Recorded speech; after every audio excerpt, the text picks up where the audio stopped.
மறுபடியும் மறுபடியும் மறுபடியும் நீ என்னை நேசிக்கிறாயா?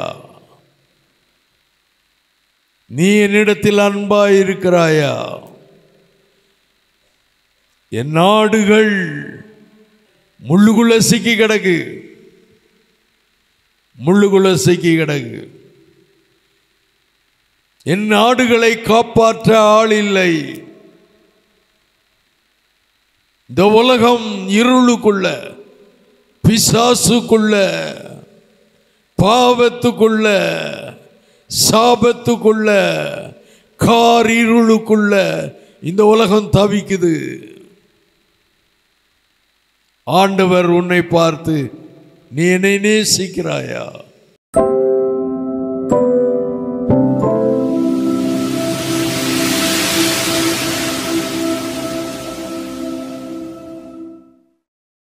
This program is possible by the support and prayers of partners and well-wishers of Thindikkal Revival Igniters.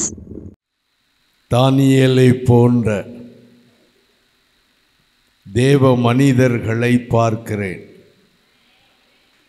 Esther ராணிகளை இங்கே பார்க்கிறேன். பைபிளில் சொல்லப்பட்ட பரிசுத்தவான்களாக உங்களை பார்க்கிறேன்.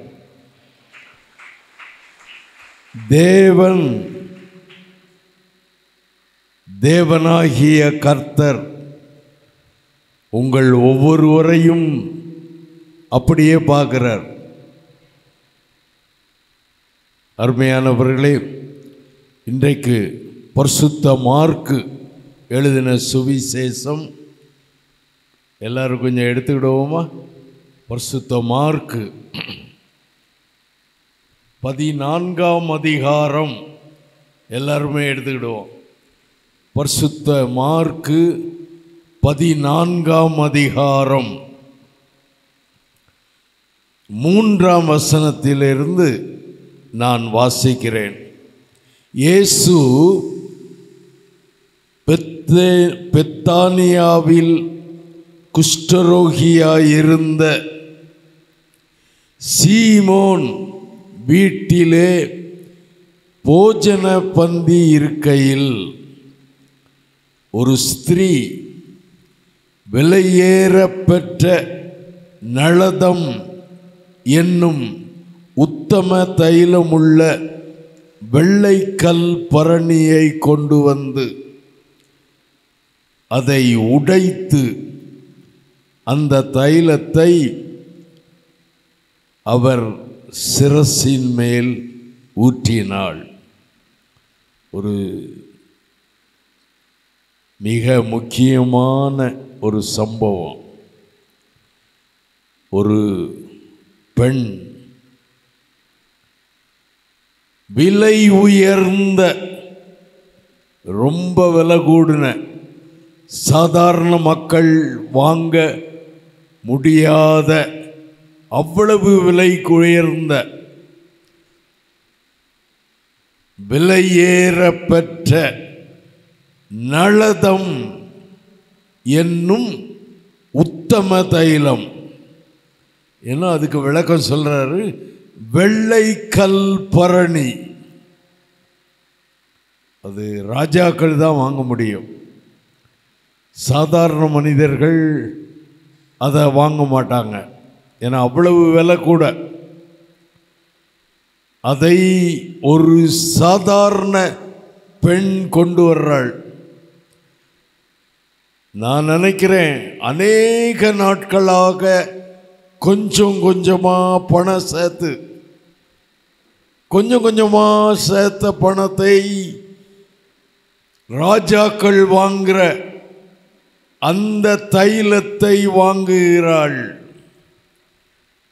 அந்த வெள்ளைக்கல் பரணி அப்படின்னா பாட்டில் மூடி திறந்து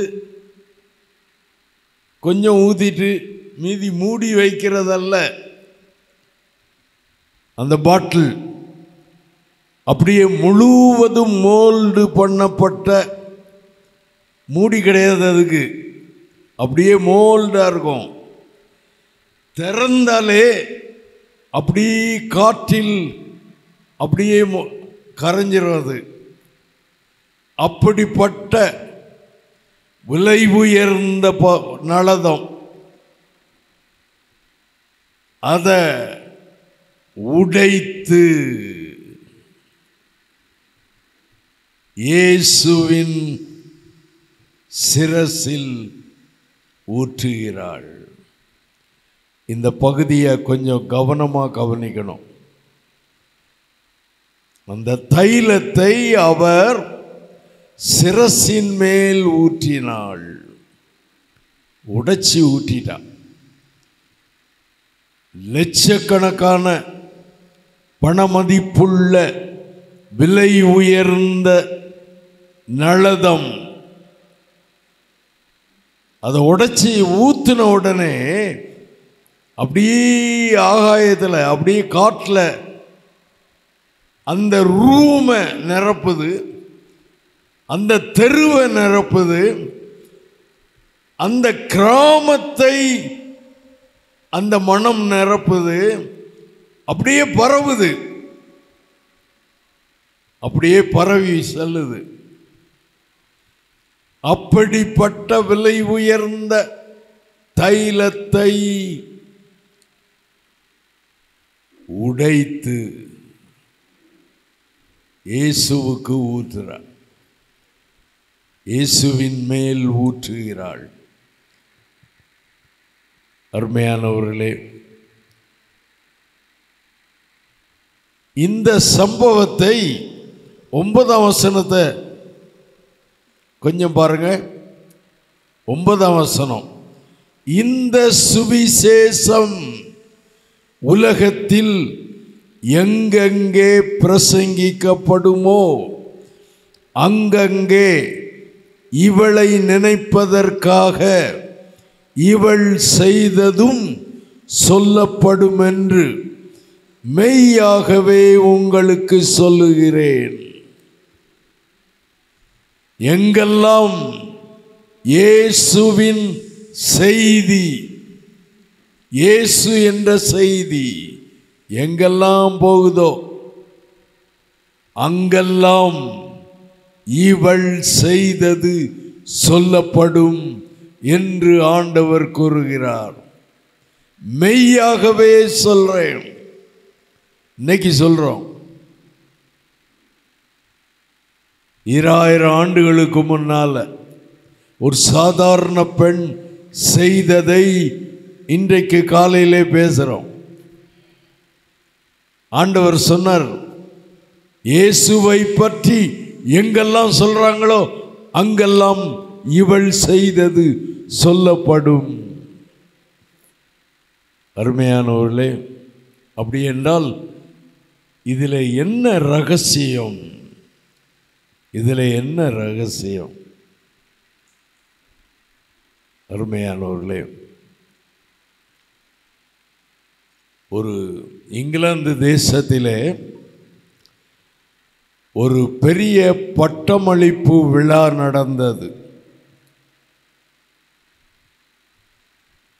FRCS படித்த MBBSக்கு மேலே FRCS பட்டம் பெறுகின்ற ஒரு விழா இங்கிலாந்து தேசத்தில் உலகத்திலே தலை சிறந்த ஒரு கல்லூரி அது. அந்த விழா நடக்குது. அந்த விழாவில் டாக்டர் டேவிட் லிவிங்ஸ்டன் அவரும் பட்டம் பெறுறார். பட்டம் என்றால் எல்லாரும் அந்த ட்ரெஸ், அதுக்குரிய யூனிஃபார்ம். இது சாதாரண பட்டம் அல்ல. FRCS MBBSக்கு மேலே அந்த பட்டமளிப்பு விழா முடிஞ்சது. அங்கே பார்ட்டி நடக்குது. அப்போது டாக்டர் டேவிட் லிவிங்ஸ்டனை டாக்டர் ஸ்டூவர்ட் என்ற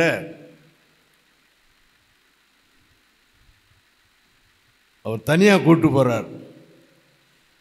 இந்த கல்லூரியிலே நீ தலை சிறந்த மாணவன் என்று உன்னை பாராட்டினார்கள். உன்னுடைய ஆபரேஷனை பார்க்க திரளான டாக்டர்கள் இந்த ஹாஸ்பிட்டல் வருவதை நாங்கள் அறிவோம். ஆபரேஷன் முறைகளிலே நீ தனி சிறந்த மாணவன். உன்னை சிறப்பாக பாராட்டினார்கள். அந்த டாக்டர் ஸ்டூவர்ட் சொன்னாரு, உலக பணக்காரரில் ஒருவன் அந்த ஆளு. உலகத்தில் சிறந்த பணக்காரர். நான் ஒரு பெரிய ஹாஸ்பிட்டல் கட்டுறேன். இதே இங்கிலாந்து தேசத்தில் கட்டுறேன். அது உலகத்திலே தலை சிறந்த ஹாஸ்பிட்டல். அதற்கு உன்னை தலைமை டாக்டராக நியமிக்கிறேன். உனக்கு சம்பளம் நான் எவ்வளவு என்று நான் கணக்கிட முடியாது. செக்கில் கையெழுத்து போட்டு அமௌண்ட் நாங்கள் எழுத முடியாது. ஏன்னா நீ அவ்வளவு சிறந்த டாக்டர். செக்கில் கையெழுத்து மட்டும் நான் போடுவேன். உனக்கு எவ்வளவு சம்பளம் வேணுமோ அதை நீ எழுதிக்க. உன்னை தலை சிறந்த ஒரு மனிதனா பார்க்குறேன். என்னுடைய ஹாஸ்பிட்டலுக்கு நீ தான் தலைமை டாக்டர். அப்போது டாக்டர் லிவிங்ஸ்டன் அவரை பார்த்து சொல்கிறாரு, நான் ஏற்கனவே பரம டாக்டர் இயேசுவோடு ஒரு உடன்படிக்கை செய்துட்டேன்.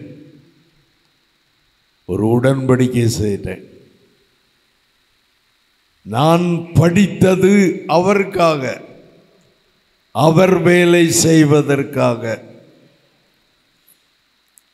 ஆப்பிரிக்கா கண்டத்தில் மனிதனை சாப்பிடுகின்ற காட்டுமிராண்டி மக்கள் மத்தியிலே என்னுடைய வாழ்க்கையை பரிபூர்ணமாக அர்ப்பணித்து செயல்பட போகிறேன். அடுத்த மாதம் நான் புறப்பட்டு போகிறேன். என்னை மன்னிக்க வேண்டும். உங்கள் அழைப்பை நான் ஏற்க முடியாது. தேவனோடு உடன்படிக்கை பண்ணிவிட்டேன் என்று சொல்கிறார். அப்போது டாக்டர் ஸ்டூவர்ட், மனுஷனை சாப்பிட்ற காட்டுமிராண்டி நாட்டுக்கு நீ போகிற, நீ உன்ன மாதிரி ஒரு பெரிய முட்டாள் இந்த உலகத்தில் இருக்க மாட்டாங்க. நீ பெரிய முட்டாள், அறிவில்லாதவன், பைத்தியம் போல சொல்ற. இவ்வளவு பெரிய கல்வி பட்டம் பெற்று தலை சிறந்த டாக்டராய் கோடீஸ்வரனாய் வாழ வேண்டிய நீ இப்படி ஒரு முட்டாள்தனம் பண்ணிருக்கியே என்று கூறுகிறார் டாக்டர் ஸ்டூவர்ட். பாருங்க, அந்த 14ஆம் அதிகாரத்தில், பரிசுத்த மார்க்கு 14ஆம் அதிகாரத்தில் 4ஆம் வசனத்தை பாருங்க. அப்பொழுது சிலர் தங்களுக்குள்ளே விசனமடைந்து, இந்த தைலத்தை இப்படி வீணாய் செலவழிப்பானேன். அந்த தைலத்தை உடைச்சி ஊதின உடனே மக்கள் சொல்றாங்க, வீண், நீ வேஸ்ட் பண்ணிட்ட. இந்த உலகம் அப்படிதான் சொல்லும். வீண், உன் வாழ்க்கையை வீண் அடிச்சிட்ட. இந்த மக்கள் சொல்கிறாங்க வீண். எனக்கு அருமையானவர்களே, 5ஆம் வசனத்தை பாருங்க. இதை 300 பணத்திற்கு அதிகமான கிரயத்திற்கு விற்று தரித்திரருக்கு கொடுக்கலாமே என்று சொல்லி அவளை குறித்து முறுமுறுத்தார்கள்.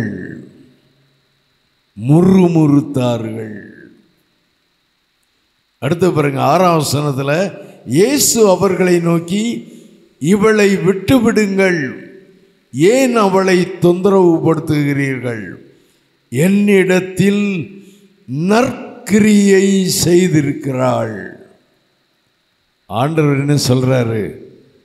ஒரு நற்கிரியை, நல்ல காரியம் செய்திருக்கிறாள். ஆண்டவர் சொல்றார். 8ஆம் வசனத்தில் பாருங்க, இவள் தன்னால் இயன்றதை செய்தாள். தன்னால் இயன்றதை செய்தாள். நான் அடக்கம் பண்ணப்படுவதற்கு எத்தனமாக என் சரீரத்தில் தைலம் பூச முந்தி கொண்டாள். பரிசுத்த மார்க்கு தன்னுடைய இந்த புத்தகத்திலே அழகா எழுதுகிறார்.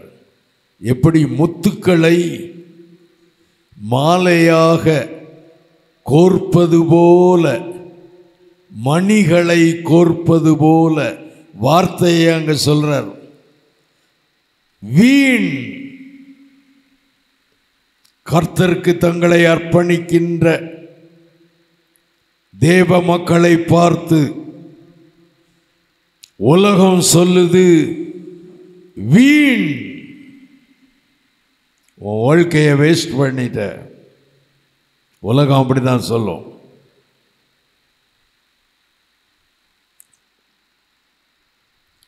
அஞ்சாம் வசனத்தில் முறுமுறுத்தார்கள்.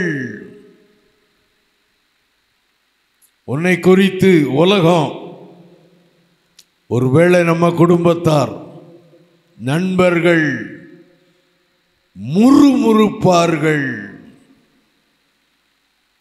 முறுமுறுப்பார்கள். ஆனால் இயேசுப்பா இங்க வந்திருக்கார். உன்னை பார்த்து நற்கிரியை செய்திருக்கிறாய். ஒரு நல்ல காரியம் செய்த, நீ நல்ல காரியம் செய்த.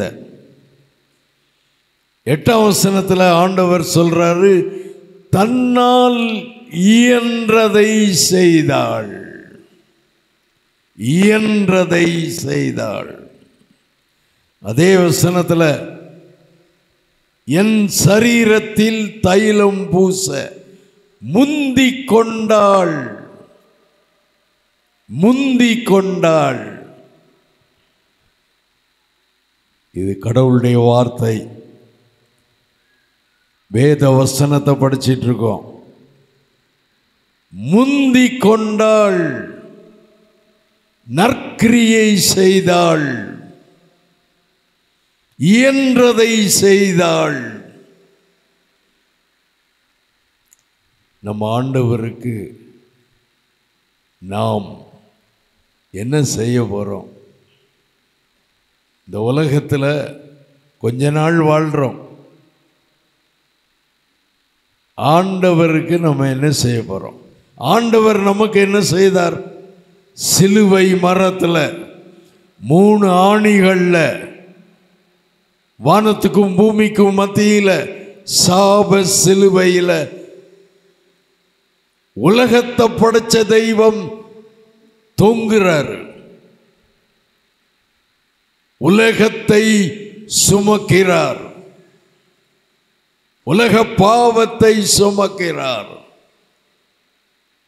பாவமானார், சாபமானார், நொறுக்கப்பட்டார், நமக்காக அவர் பலியானார். தன் உயிரை சிலுவையில் கொடுத்தார். தேவன் தன்னையே நம்ம எல்லாருக்கும் கொடுத்துட்டார். ஆனால் நாம் அவருக்கு இயன்றதை செய்ய வேண்டும். நம்மால் இயன்றதை செய்ய வேண்டும். முந்திக் கொள்ள வேண்டும். முந்திக் கொள்ள வேண்டும். டாக்டர் டேவிட் லிவிங்ஸ்டன் அடுத்த மாதம், அந்த நிகழ்ச்சிக்கு அடுத்த மாதம் ஆப்பிரிக்கா கண்டத்துக்கு கப்பல் ஏறுகிறார். ஆப்பிரிக்கா கண்டத்துக்குள்ள போயிட்டார்.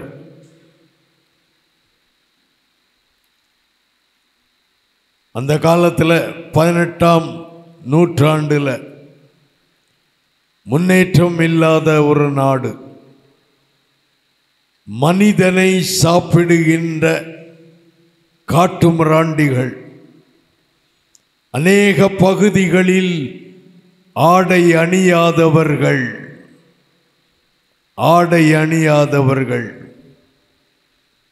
கொடூரமான மக்கள்.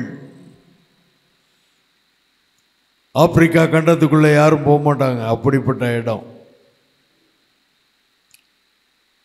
அந்த காலத்தில் ஆகாய விமானம் கிடையாது. கப்பலில் போய் இறங்குறார். ஆப்பிரிக்கா கண்டத்தின் தென் பகுதிக்குள்ள இறங்கி உள்பகுதிக்கு வருகிறார்.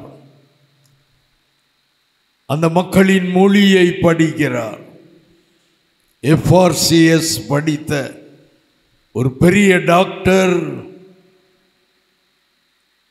அந்த காட்டு மிராண்டிகள் மத்தியில் அவங்க மொழியை படித்து இயேசுவை அந்த காட்டு மக்களுக்கு சொல்றார்.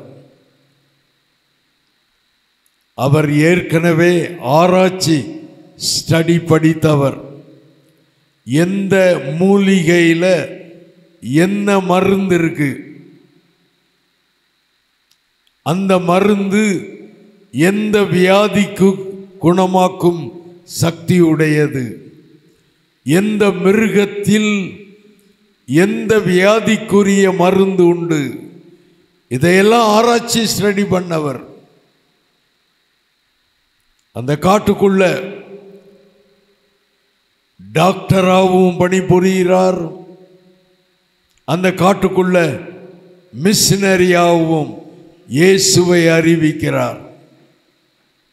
காலம் கடருது. அநேக ஆண்டுகள் காட்டுக்குள்ளே வாழ்றார்.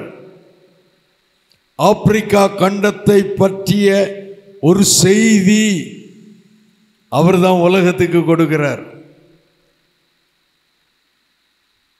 இங்கிலாந்து தேசத்தில் உள்ள ஒரு பெரிய பத்திரிகை,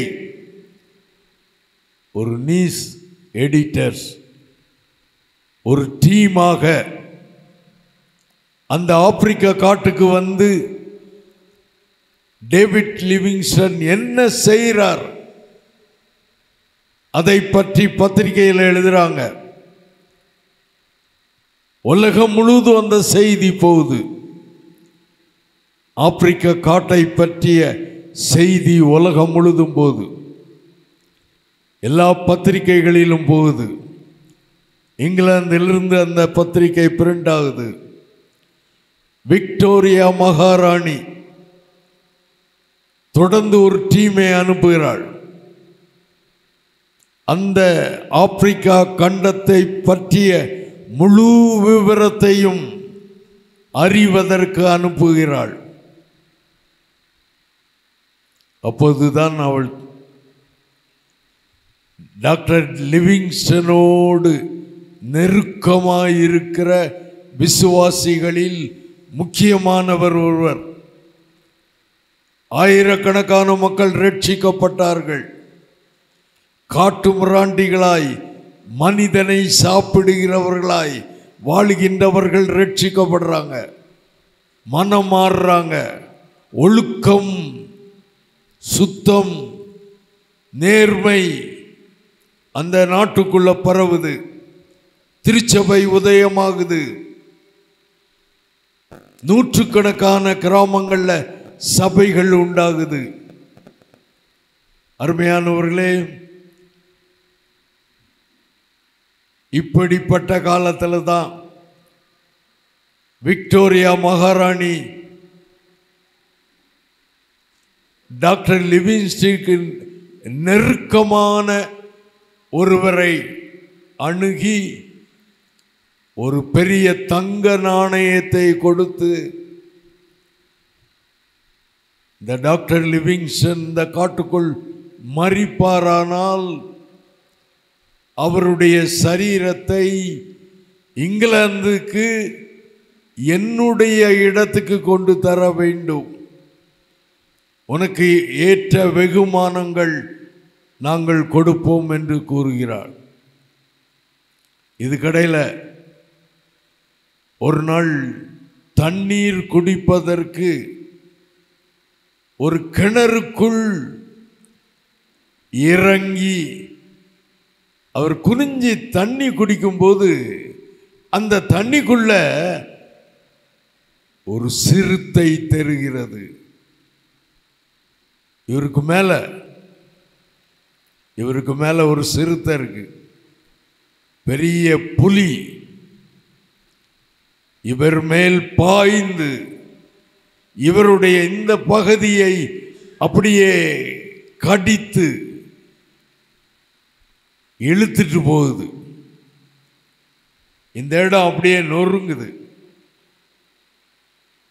ஒருவேளை நமக்கு தோன்றலாம், இந்த தேவ மனிதனுக்கு ஏன் தெய்வம் இந்த ஆபத்தை கொடுத்தார் என்று கேள்வி ஏற்படலாம். அருமையானவர்களே, அவர் அந்த காயத்தோடு ஆப்பிரிக்காவிலிருந்து தன்னுடைய நாட்டுக்கு கப்பலில் வர்றாரு. ஒரு பெரிய ஹாஸ்பிட்டலில் ட்ரீட்மெண்ட் நடக்குது.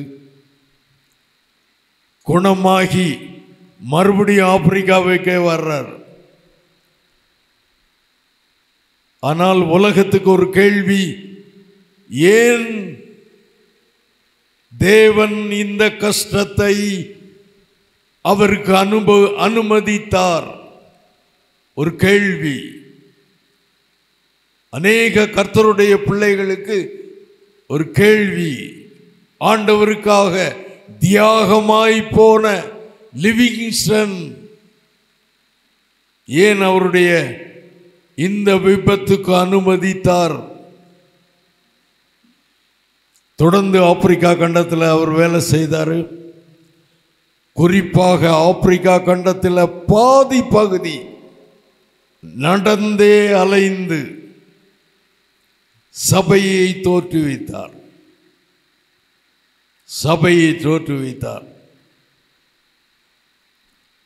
ஒரு பிரம்மாண்டமான சபை. ஆப்பிரிக்காவில் வாழ்ந்த அந்த காட்டு மிராண்டிகளை உலகம், ஜெர்மனி தேசம், இங்கிலாந்து தேசம், அமெரிக்க தேசம், இந்த மக்களை விலங்கு போட்டு கொண்டு போவாங்க. காண்டா மிருகத்தை போல இந்த மக்களை கொண்டு போவாங்க. அவங்க நாட்டில் அடிமை வியாபாரம். ஆப்பிரிக்க மக்களை அடிமைகளாக கொண்டு போய் காலில் கையில் விலங்கு போட்டு வித்தார்கள். அப்படிப்பட்ட காலம் அது. லிவிங்ஸ்டன் அந்த மக்களை மனிதனாக கண்டார், ரட்சிக்கப்பட்ட மனிதர்களாக கண்டார். தேவ பணி நடந்தது. ஆப்பிரிக்கா கண்டத்தை பற்றிய செய்தி உலகம் எங்கும் பத்திரிகையில் வந்தது. மறுபடியும் இங்கிலாந்திலிருந்து அநேகர் அவருடைய ஊழியத்தை பார்க்க ஷிப்பில் போனாங்க. நயாகரா, அங்கே விக்டோரியா நீர்வீழ்ச்சி, விக்டோரியா நீர்வீழ்ச்சி, அதை பற்றி அவரே நீச்சல் அடித்து அதனுடைய ஆழம், அதனுடைய அகலம், அதனுடைய தன்மையை உலகத்துக்கு எழுதினார். அதை பார்க்க இங்கிலாந்திலிருந்து பிரபுக்கள், பெரிய பெரிய மனிதர்கள் வந்தார்கள். அந்த நீர்வீழ்ச்சியில தான் பெரிய பெரிய வைரங்கள், விலை உயர்ந்த வைர கற்கள் அந்த நீர்வீழ்ச்சியில் விழுமா. பாறைகளை உடைச்சி கொண்டு வருமா. அந்த நதியில 2 பக்கமும் வைரங்களா கிடக்குமா. பார்க்க போன அந்த பார்வையாளர்கள் வைரங்களை அள்ளி அள்ளி கட்டினாங்க, தங்கள் நாட்டுக்கு கொண்டு போகணும்னு சொல்லி. ஒவ்வொன்றும் கோடிக்கணக்கான மதிப்புள்ள வைரங்கள். அப்போது லிவிங்ஸ்டன் சொன்னாரா, இங்குள்ள இது சாதாரண கற்கள், சாதாரண கற்கள். ஒரு கல்லா எடுத்து தண்ணிகளை எறிவாராம், ஒரு கல்லா எடுத்து தண்ணிகளை எறிவாராம். பாவம், நீங்கள் சுமந்துக்கிட்டு இருக்கீங்க, அள்ளி அள்ளி இதை சேர்த்து சுமந்துக்கிட்டு வந்துட்டு இருக்கீங்க. இது கல், இங்குள்ள சாதாரண கல். ஒன்றுன்னா எடுத்து தண்ணிகளை எறிவாராம். இதை பார்த்த அந்த மக்கள் கூட அந்த வைரங்களை, இது சாதாரண கல்லுன்னு சொல்றாருல, போட்டு வந்துட்டாங்க. உண்மையாகவே அவைகள் கோடிக்கணக்கான மதிப்புள்ள வைரங்கள். இந்த உண்மை உலகத்துக்கு தெரிந்தால் உலகமே படையெடுத்து வந்துடும்.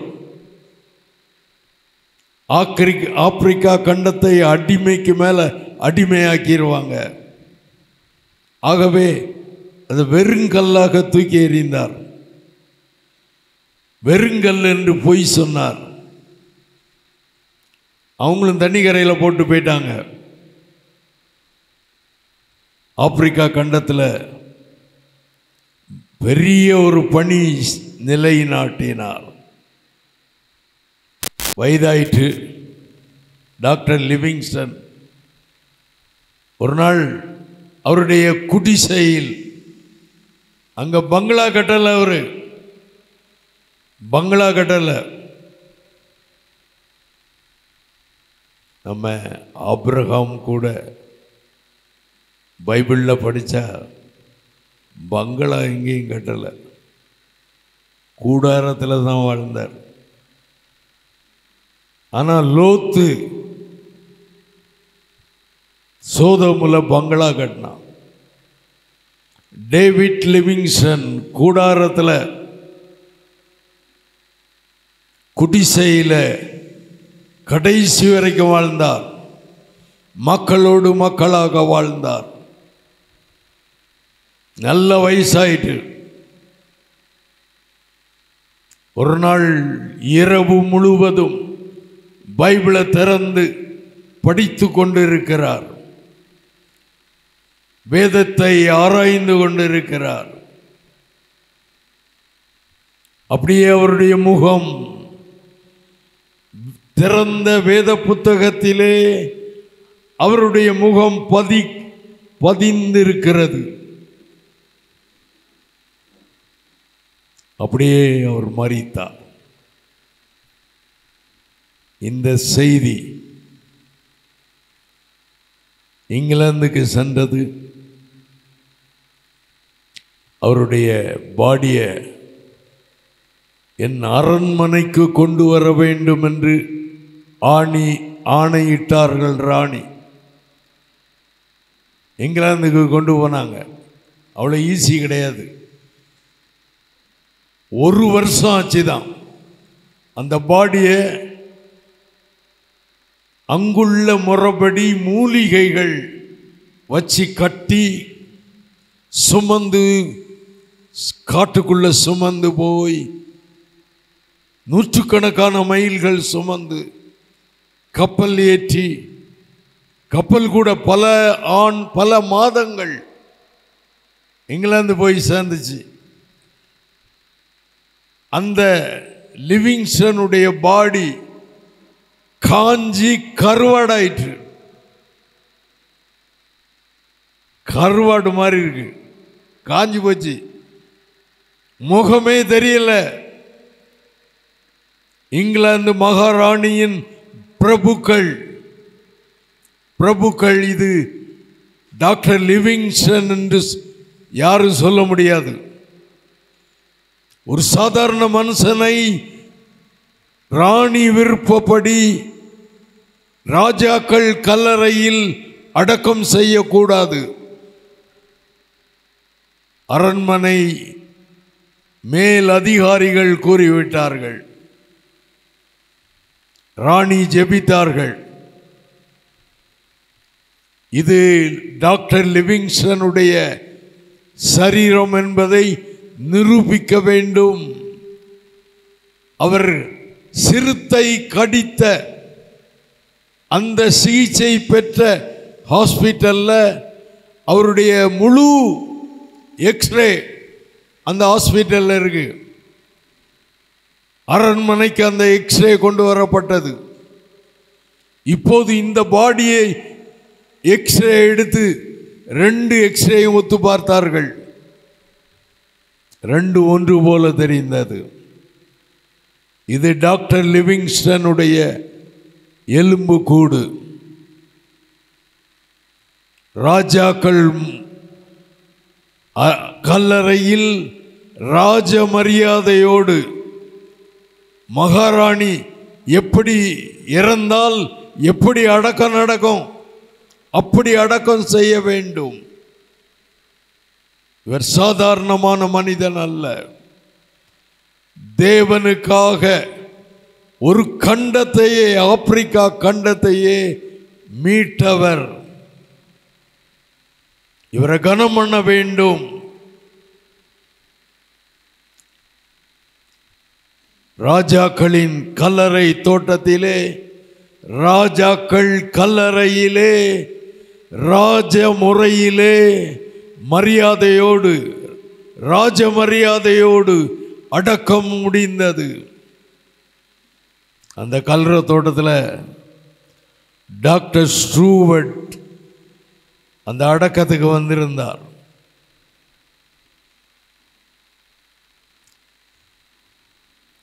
அந்த கல்லறையில் உலகத்தில் தலை சிறந்த பணக்காரன் டாக்டர் ஸ்டூவர்ட் லிவிங்ஸ்டனுடைய கல்லறையிலே அழுதானாம். நான் உன்னை முட்டாள் என்று சொன்னேன். நான் தான் முட்டாள்.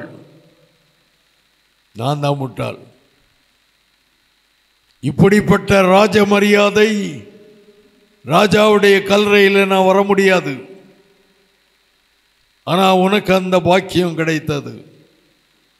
நான் தான் முட்டாள் என்று டாக்டர் ஸ்டூவர்ட் சொன்னானாம். எனக்கு அருமையானவர்களே, வேத வசனம் சொல்லுது, 1 சாமுவேல் 2ஆம் அதிகாரம் 30ஆம் வசனத்திலே, என்னை கனம் பண்ணுகிறவர்களை நான் கனம் பண்ணுவேன். என்னை கனம் பண்ணுகிறவர்களை நான் கனம் பண்ணுவேன். அருமையான வாலிபர்களே, ரட்சிக்கப்பட்ட வாலிபர்களே, தேவனுக்காக வாழ்வேன் என்று அர்ப்பணித்த தேவ மக்களே, இந்த சரித்திரத்தை உங்கள்கிட்ட சொல்றேன். தேவன் உன்னை கனம் பண்ணுவார். தேவன் உன்னை கனம் பண்ணுவார். இந்த உலகத்தில் மட்டுமல்ல, அவருடைய ராஜ்யத்தில் சூரியனை போல பிரகாசிப்பார்கள் என்று வேதம் சொல்லுது. தானியேல் புத்தகம் சொல்லுது. தேவனுக்காக தீர்மானிக்கின்ற ஒவ்வொரு மனிதனும் இந்த உலகத்தில் தேவன் உன்னை கனம் பண்ணுவார். அவருடைய ராஜ்யத்தில் சூரியனை போல சந்திரனை போல நீ பிரகாசிப்பாய். ஆனால் தேவனை அசட்டை பண்ணினவர்கள், தேவ அழைப்பை அசட்டை செய்தவர்கள் இந்த உலகத்தில் கனவீனப்படுவார்கள். ஆண்டவர் உங்களை பிரித்து அழைத்து 3 நாள் இந்த கேம்பஸில் கொண்டு வந்திருக்காரு. தேவன் உங்களை அழைத்து கொண்டு வந்தார். நம்ம கண்ணுக்கு தெரியாத ரூபத்தில் தெய்வம் அமைதியா உலாவுறார், உன்னோட பேசுறார், உன்னை அழைக்கிறார்.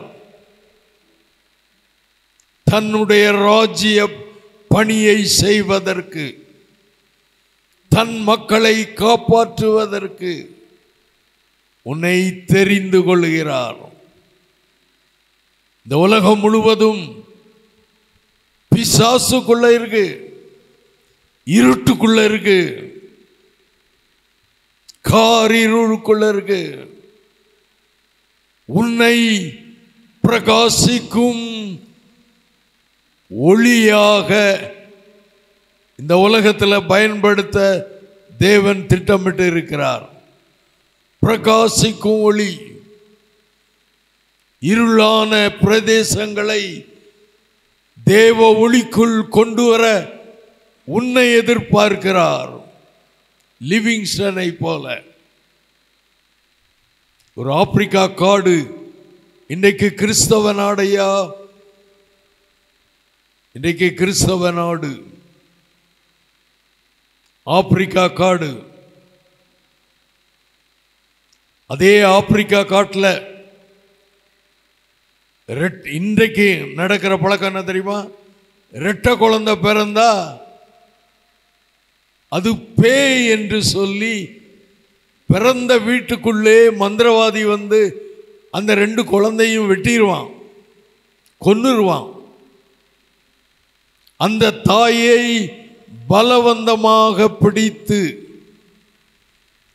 நடு காட்டுக்குள்ள கொண்டு விட்டுருவாங்க. கிராமத்தில் வாழ முடியாது. அப்படிப்பட்ட மக்கள் மத்தியிலே லிவிங்ஸ்டன் வாழ்ந்து ஒளியாக வாழ்ந்து இயேசுவை கொடுத்தாள். இப்ப அந்த காட்டுக்குள்ள ரெட்டை குழந்தை பிறந்த அந்த தாய், அவளுக்கென்று சிறப்பு ஆசிரமங்கள், இரட்ட குழந்தைகளை வளர்ப்பதற்கென்று ஏகப்பட்ட ஹோம்கள். எனக்கு அருமையானவர்களே, தேவன் உன்னையும் பயன்படுத்த உன்னை எதிர்பார்க்கிறார். உன் முகத்தை பார்க்கிறாரு,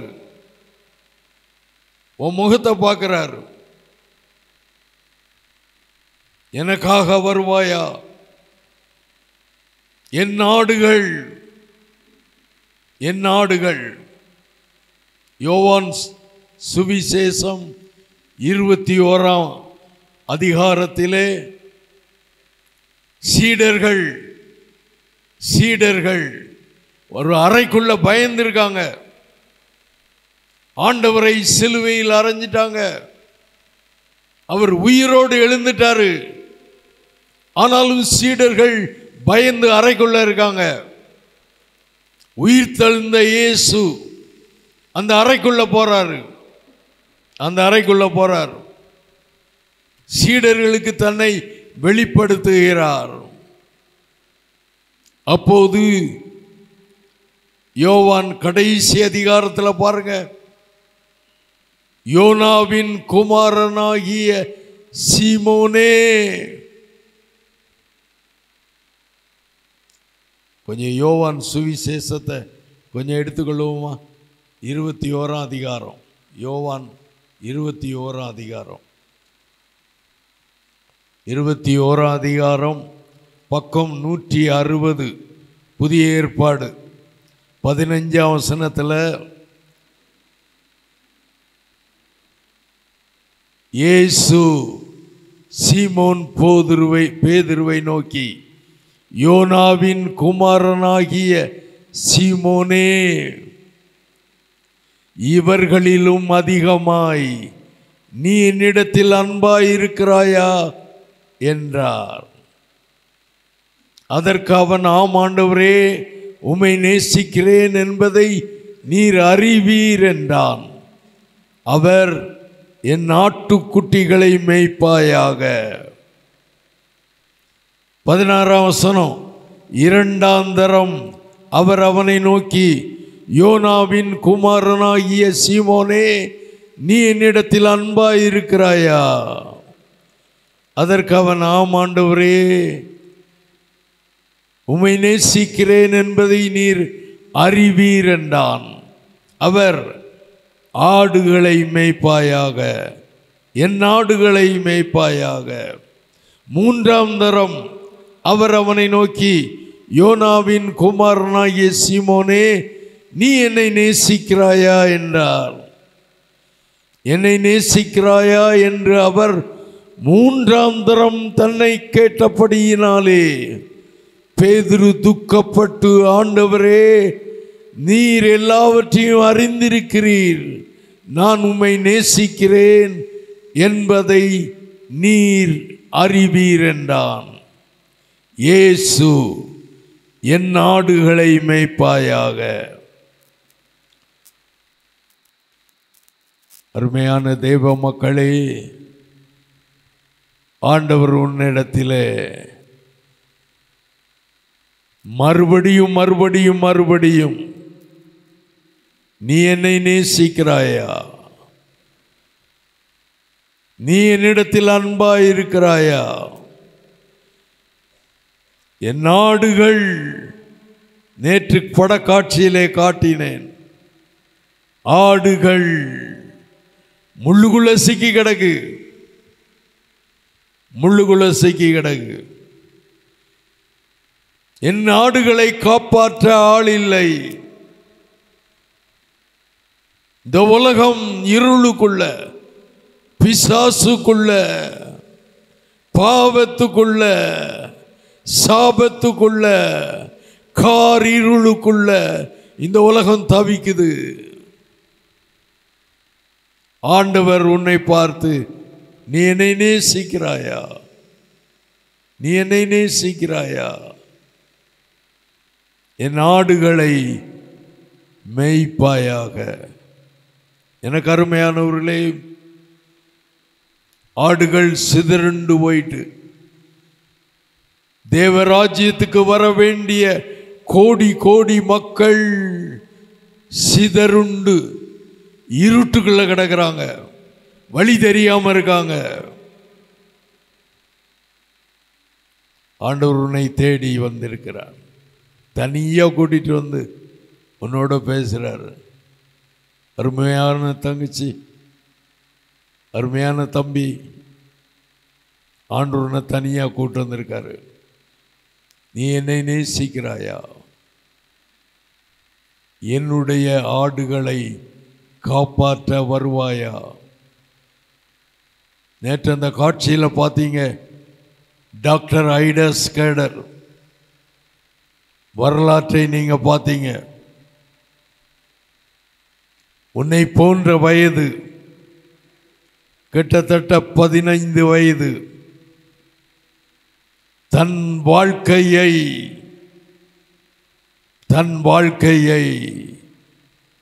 ஆண்டவருக்கு உடைச்சி ஊத்துறா. அந்த மனம் இன்னைக்கும் கிட்டத்தட்ட 120 ஆண்டாச்சு. இன்றைக்கும் சிஎம்சி வெள்ளூரில் பிரம்மாண்டமான ஹாஸ்பிட்டல், பல நாடுகளில் இருந்து அங்கே சிகிச்சைக்கு வர்றாங்க.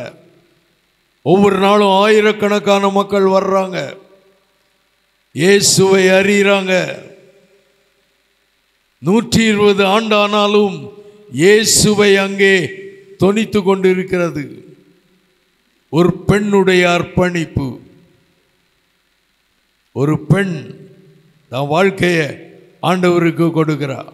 இன்னைக்கு அந்த மனம், அந்த உடைச்சி ஊத்தின நலதைல மனம், இயேசு என்ற மனம் பரவிட்டே இருக்கு.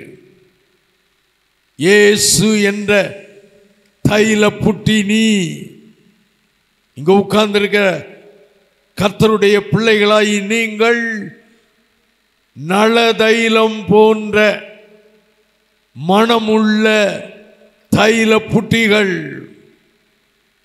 எத்தனை நாள் அடைச்சி வச்சிருப்ப, எத்தனை நாள் மூடி வச்சிருப்ப, அதை உடைச்சி தேவனுக்காகவே ஊற்றிவிட ஆண்டவர் உன்னை அழைக்கிறார். தேவனுக்காகவே ஊற்றிவிட ஆண்டவர் உன்னை அழைக்கிறார். நலதம் என்ற மனம் மிக்க ஒன்றை நீ பெற்றிருக்கிறாய். அது கிறிஸ்து, தேவனாகிய கிறிஸ்து உனக்குள்ள வாழ்றார். பரிசுத்த பவுல் சொல்றாரு, வாழ்வது நான் அல்ல, தேவன் எனக்குள்ள வாழ்றார். நீங்கள் தேவனுடைய ஆலயங்கள். உட்கார்ந்திருக்கிற அருமையானவர்களே, நலதம் என்ற மனமிக்க உயர்ந்த விலையுள்ள ஒன்று நீ, உன் கல்வி, உன்னுடைய அந்தஸ்து, இதெல்லாம் நலதைல புட்டியாக வச்சிருக்க. அதை ஆண்டவருக்கு உடைச்சு ஊற்றணும். எத்தனை பேர்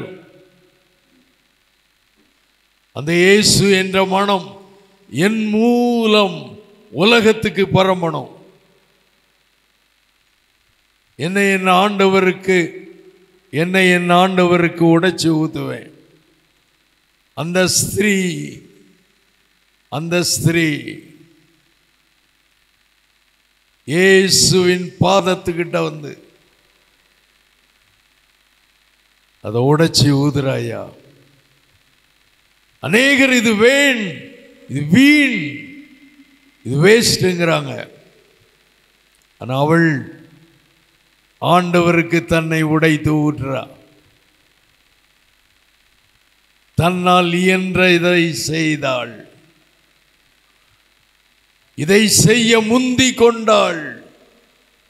வயசான பிறகு செய்யல, இளம் வயசுல செய்துட்டா.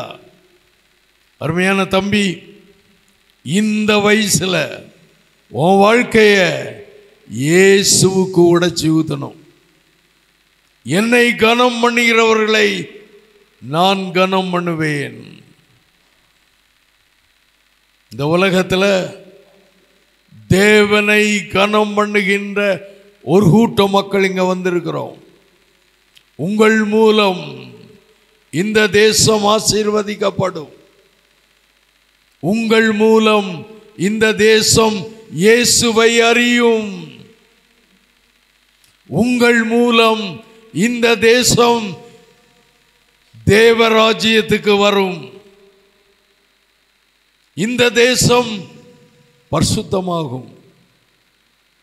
இந்த தேசம் ஆசீர்வதிக்கப்படும். நீ உன்னை உடைத்து ஊற்றாமல் மூடியே கொண்டு போயிட்டீங்கன்னா உன்னால் யாருக்கும் நன்மை கிடையாது. இந்த நாட்டுக்கு ஆசீர்வாதம் கிடையாது. எனக்கு அருமையானவர்களே, 84 வயசுல இந்த கிழவை உங்க முன்னால மன்றாடுறேன். வாலிபனே, வாலிப ஸ்திரீயே, நலதம் என்ற உத்தம தைலம் நீ தேவனுக்காக உன்னை உடைச்சி ஊத்துனா தேவன் மைமைப்படுவார். தேவன் கனம் பண்ணப்படுவார். தேவன் உன்னை கனம் பண்ணுவார். உன் மூலம் தேசம் ஆசீர்வதிக்கப்படும்.